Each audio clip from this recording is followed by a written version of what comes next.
So in the previous lesson, we talked about ratios, and now the proportion is just an equation that states that the two ratios are equal.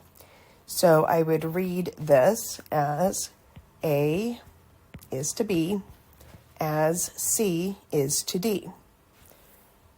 And then the cross product property for any proportion, we can write this. Now, I know a lot of students call this the butterfly method. So let's look and see. What we do is say A times D, so this part, equals B times C. That's called cross product also. So here we're just going to solve each proportion with the cross product. So if I have 4 times 7, I'm going to set that equal to 2 times x. So this is 28 equals 2x. So x is going to be 14. Now, some of these others, we get into a little bit more algebra because we've got a couple different expressions here. So this one, I have 2x minus 9, and I'm going to multiply that by 20.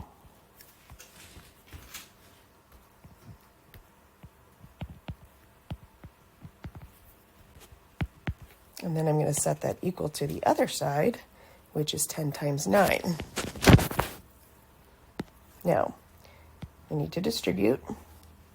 So I've got 20 times 2x gives me 40x,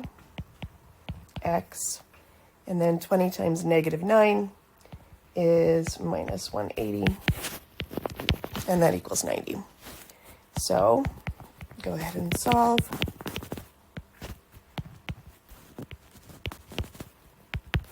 And I've got 40x equals 270.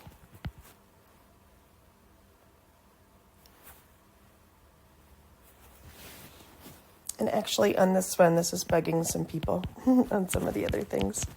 But you actually can come up with decimals on occasion. And a couple of these are decimals. So here x is 6.75. So that is A-OK. Now let's look at number 17. Here I've got two different expressions. So I'm going to do 18 times x minus 20 and set that equal to the other side, 3 times x minus 11. So then when we distribute, I have 18x, then 18 times negative 20 gives me negative 360.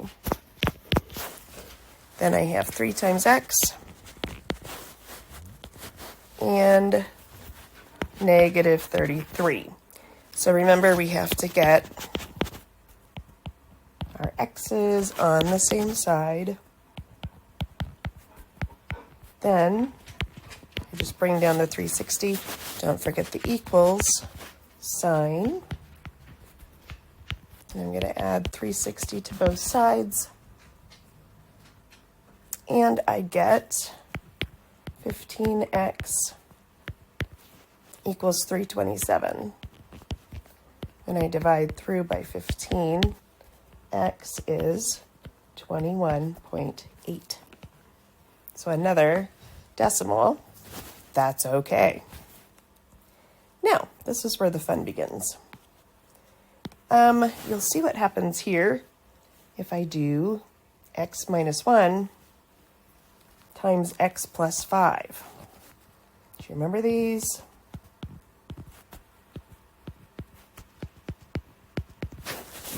And that's going to equal 5 times 27, which is 135. So let's recall the FOIL method, where I have the first multiply x times x to make x squared. Then I'm going to do the outside, so x times 5. Then the inside, let's make purple because that's just my favorite. So that's these two. So that's just going to be negative x. We don't have to write the 1. And then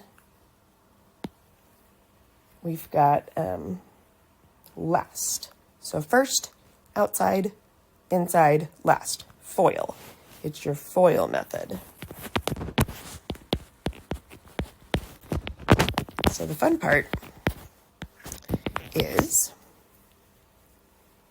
that we get to say here, oh, actually, I should have made it equal to 0.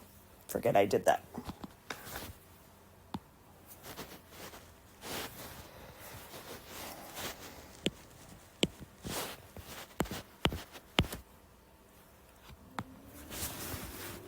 Okay, so the fun part here is this is a quadratic equation that we have an x squared. That's what makes it quadratic. So to solve these, we have to factor them again, and we've got it equal to this 135 over there. So I actually need to make everything 0. So I'm going to subtract 135. I say everything on the right, 0. So it's going to equal 0. That's what we're looking for. Then I can see what's happening over here. Just going to bring my x squared down. And then I've got 5x minus x, so I can combine those. And then negative 5 minus 135. So I have 140. Okay, so we are going to go through and factor this using the graphic organizer that I am going to give you. So it actually turns out here that we're going to have x plus 14. We'll do this one in class. Times x minus 10 equals 0. And we'll go over how to get that for sure. So you've got these two different factors. And to be 0 over here, one of those factors has to be 0. So I can say x plus 14 equals 0. Or I have x minus 10 equals 0. So that means this x would be negative 14. And over here, this x would be 10. Okay, so both of those are going to work at this point. Sometimes you have to go back and see, I guess I should say and, or over here. They can both work, or one of them might not be reasonable. So in this case, we don't have this attached to anything that has real meaning. So this is our set. Negative 14 and 10 is what x is. So go ahead and do the rest of these. I'll give you the graphic organizer in class to do the factoring.